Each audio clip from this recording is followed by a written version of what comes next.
You're listening to short inspirations from Ralph. Exposed to the Elements, Part 4.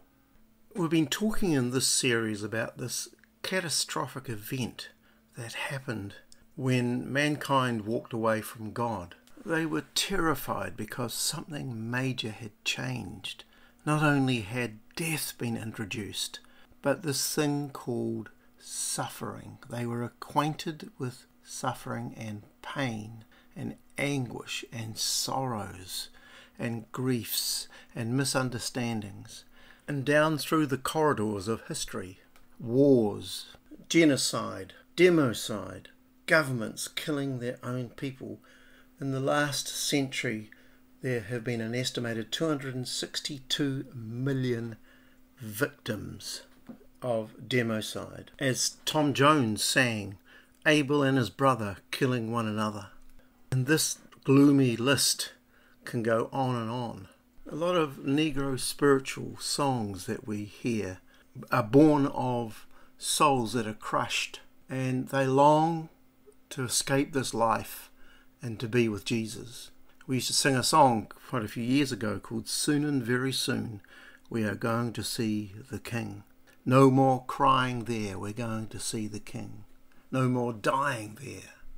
Job, who knew all about suffering and pain, said this in Job 5:7, For man is born for trouble, as sparks fly upward.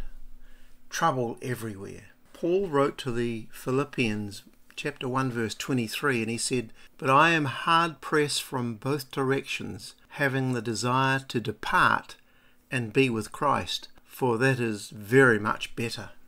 Paul knew persecution. He'd been whipped, he'd been stoned, he'd been left for dead.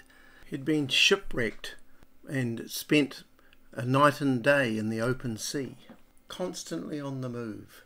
Also introduced was this thing called anxiety.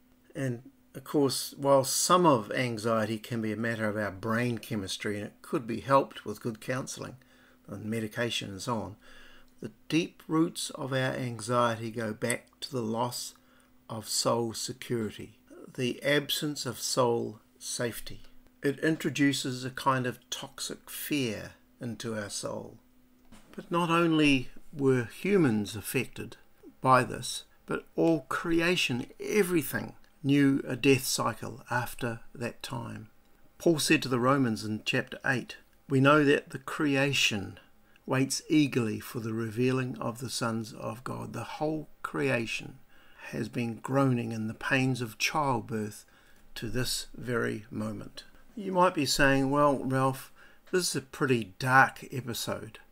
You've painted a very black picture here.